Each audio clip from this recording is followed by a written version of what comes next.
Well, good afternoon here in the UK, and welcome to another one of our series of making things. And today we're going to have a go at making a little bally sheep here. So to start with, I've got a few tools. I shall put him over here, be safe side. So I've got a knife, got a potter's knife, could be any knife, doesn't really matter. I've got a lollipop stick for smoothing things down with, a couple of paint brushes of different sizes because I'm going to need to use the ends of those, and a hollowing out tool. I've also got, of course, a potter's slip to join everything together with. Nice gunky stuff. So, first of all, I'm going to get a lump of clay. I'm going to get a lump about the size of a tennis ball, sort of size. That's a little bit less than that.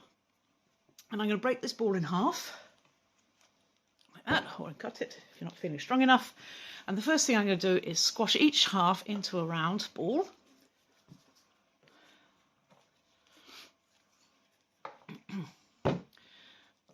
And then I'm going to turn them into two pinch pots. So what I'm going to do is I'm going to put it in my non-dominant hand, which for me is my left hand. And then with my right hand, I'm going to push my thumb into the middle of the clay. Up. And then keeping my thumb still, I'm going to smooth with my fingers all the way around to pull it up. So I don't want to just pinch it or it'll just flop open. I want to keep it nice, contained cup shape at this point. So just pulling it up. And having gone all the way around once, I'm now going to go around pinching it to get it the same thickness all the way. But again, being very careful not to let it fall too wide, too far open. What I want is a little cup shape, or a little bowl shape.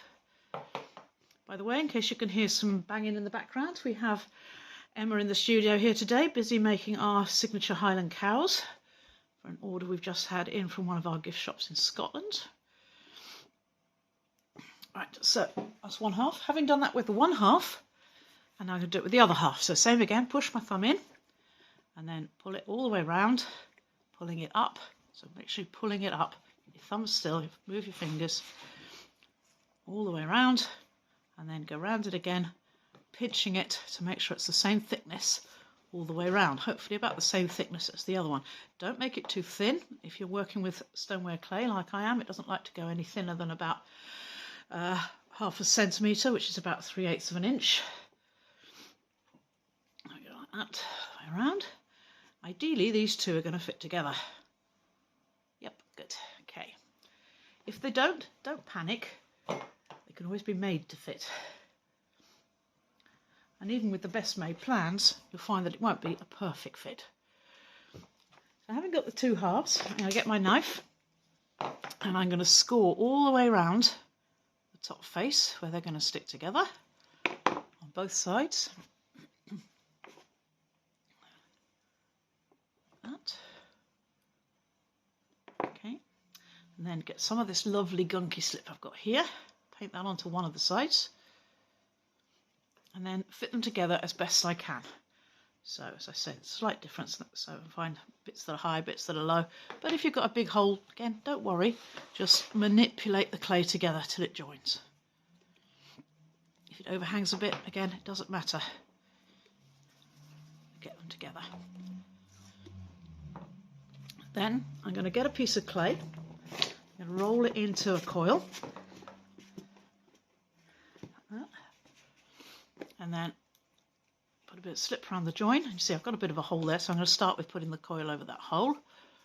And I put it all the way around the join. So see, it wasn't long enough, so it's okay. We just get another bit of clay. Roll it out. Okay, and do it again a bit more. Okay, that'll do it. Then having got it all the way around like that, I now go round with my thumb, or a tool if you prefer, and smoothing it into both of the pots either side. So we make a sort of bracket join across the two. There we go, and all the way. There we are, like that.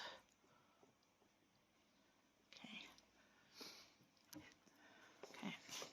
So that's going to be our basic sheep's body. So next thing I'm going to do is try and make it a little bit more even. I'm going to put it down on the board and I'm just going to roll it around a bit on the board.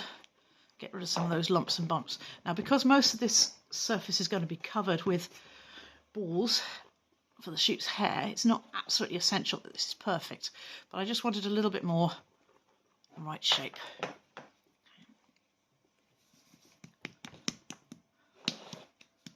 Okay. Having got that then, I now want to make this into more of a sheep shape. So what I'm going to do is I'm actually going to squash it a little bit on both sides, so it's a little bit more like a donut than a ball, like that. Now we start to add the fluff through for our bally sheep. So we're going to need to make lots and lots of balls to stick on. I found the best way to do it is first of all to actually roll yourself out a coil. It doesn't have to be even. Get a knife and cut it up into slices.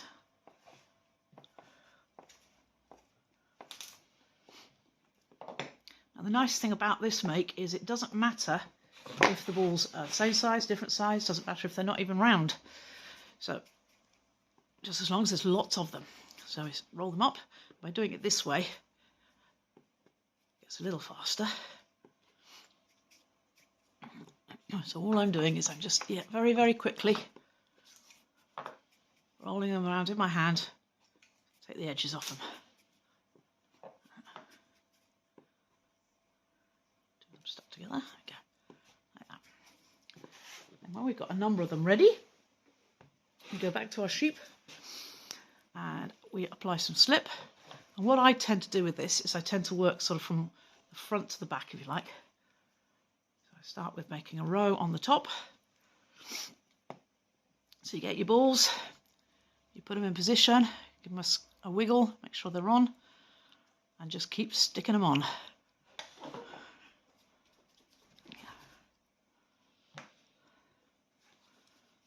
Get them nice and tight together. Doesn't matter again if there's a gap between them, the world isn't going to end. It'll still look good when it's glazed.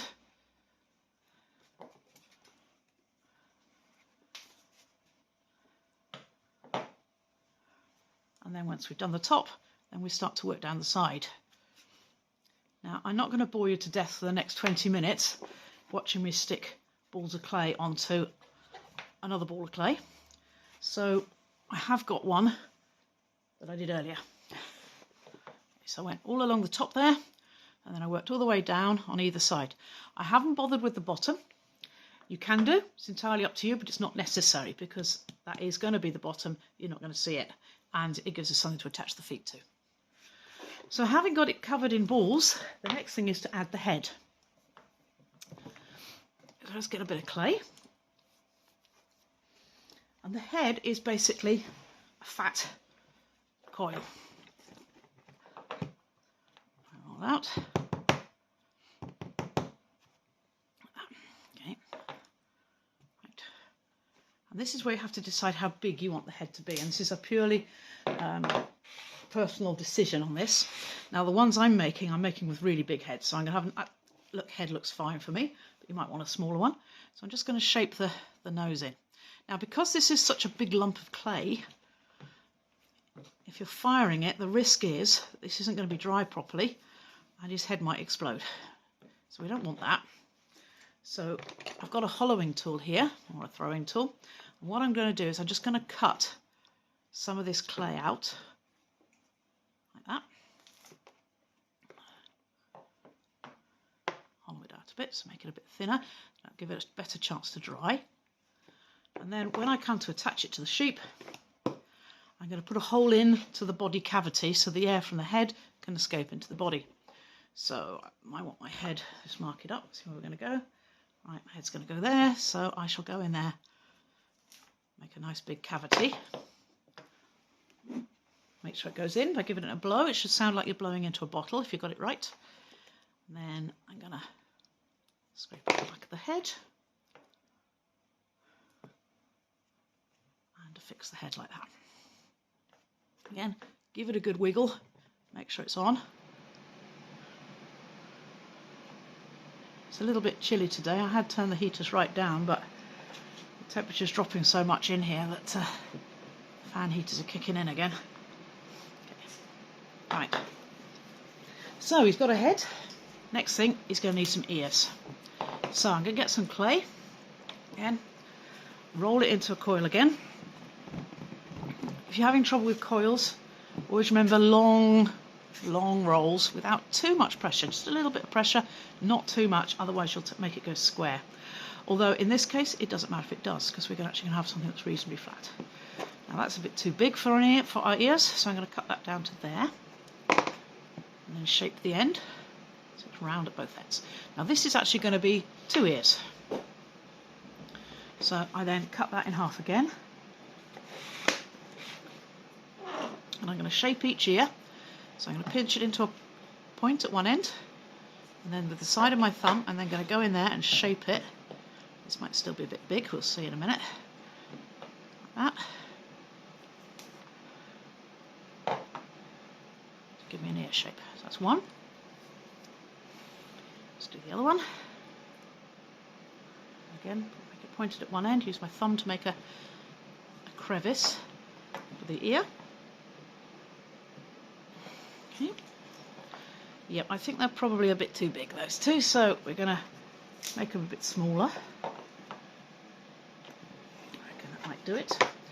Now the thing about sheep is you can have their ears sticking up, you can have their ears out the side, you can have their ears drooping down. It's entirely up to you as to what you want to do.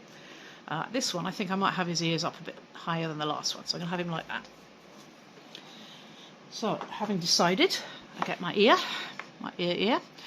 and put some, scrape it a bit, put some slip on, attach it there, like that, and then do the same with the other ear. Okay, like that. Okay. Like that. Okay.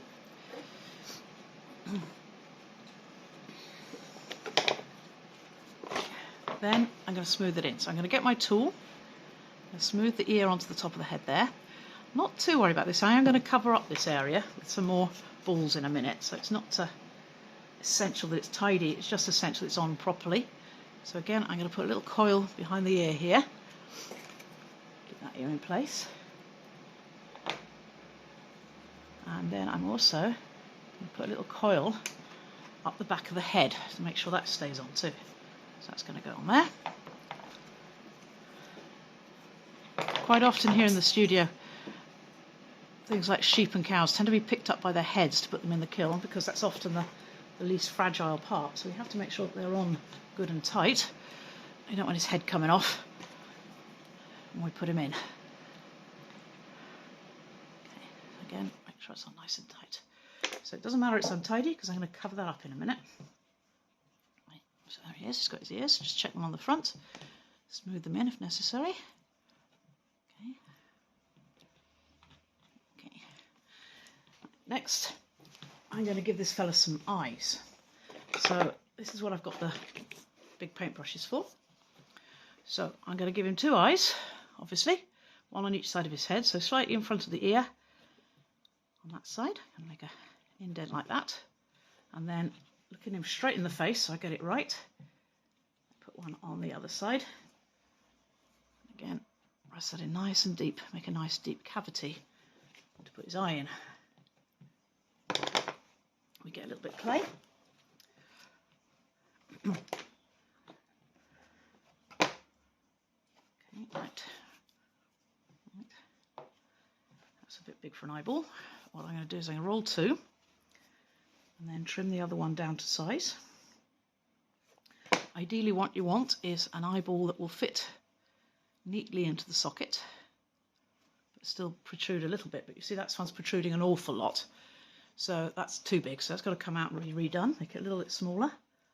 If you find your eyeballs are cracking,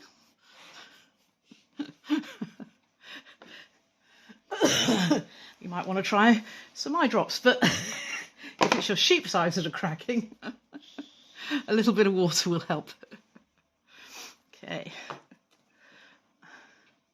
Right. Okay, let's try again. Yeah, much better. So then what I'm going to do is I'm going to get my slip brush, just the brush. I'm going to dip my eyeball into there and then drop it into the socket, like that. Okay. On both sides. Okay. Next thing, I'm going to give him his fur on the top of his head and the back of his neck. So again, I'm trying not to catch my fingernails in it. I'm going to get a little bit of clay. I'm going to get some balls. That ball's probably a bit big, so I'm going to go for some slightly smaller balls for the back of the head here. And don't forget to paint some slip-on before you start to attach them. Right. Stick them in there. This is how we get away without having a neck, because the neck is made basically of balls coming up off the back. Put some there. So you have far round the head you want to go. I might put another one there just to tidy up that bit there. And maybe another bit round there. Okay. This one's nice and neat. And then put some balls on the top of his head. So bring them up here.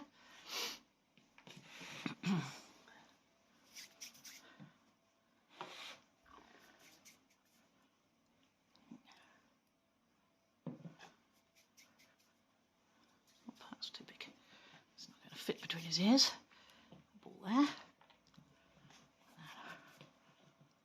there. Like that is. I'll slip on it. I haven't got any slip on that bit there, so a little bit of slip there. Put it there. I'm going to give him a little top knot. I have a friend who is a farmer's wife, and I think she'd probably say this particular breed of sheep doesn't have a top knot, but hey ho, mine does. Yeah.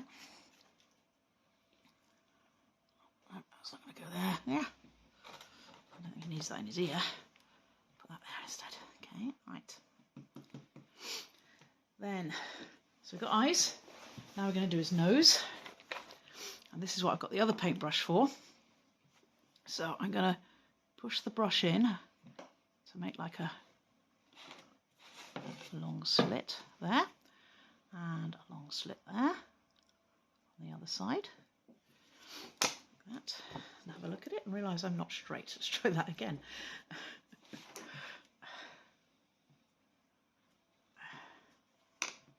That's better. Smooth that in. That's better. Crooked nose. Now I'm going to get my knife and I'm going to use my mouth as well. So I'm going to put a line down the side, around the bottom. And then up the other side. He's got a very big smile. Now this particular sheep is going to be asleep. So having got some eyeballs, make sure they're in, I'm also going to get my knife, the back of the knife, and I'm just going to put a line like that so he looks like he's asleep, and do the same on the other side. Okay, there he is. That's his face all done. Right, next. He's going to do some feet. So, again, get another coil.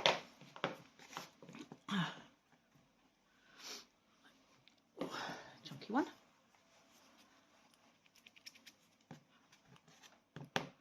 Now I want to cut 4 slices out of this. So I'm going to cut it in half, and then in half again. Each one of these is going to be a foot.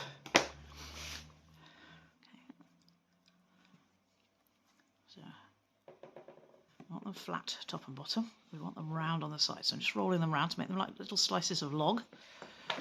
So make sure that was flat there. And round. Okay, same here. Make that round. I'm happy about that one. It's a bit cracked, so let's sort that out. Okay. So this one looks like it's a bit. This one's a bit smaller than the others, so I'm going to add a bit of clay back into it. Okay. Okay, like that. Then we get our sheep upside down. And then I'm going to put one foot there. One foot there. At this point I realise I probably need to put another ball of clay in there, just to fill in that gap there. Possibly another one there. Okay, a little one there. I've got him upside down. Okay, then having marked where the 4 feet are going to go. So that's there, there, and there. Now while I've got him in my hand upside down, this is a good time to put the hole in the bottom so the air can escape during firing. So I'm going to, right in the middle there, stab him in the tummy. Give it a good twist. Make sure I've gone through. Yes, I can see right the way through. Add some clay. Fix these little tree trunks on. Again, a good twist till they stop moving. Gives you a good indication they're on. 2, 3, 4.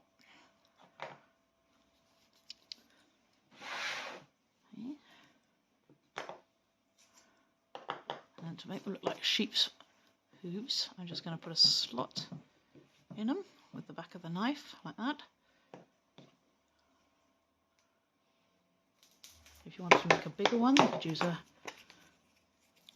lollipop stick. Makes for a bigger hoof, if you like that. And then it's just a matter of tidying them up. And there he is, all done. One sheep. So thank you for joining me for this session, and I look forward to you tuning in when I come to make the next one. Thanks a lot. Bye.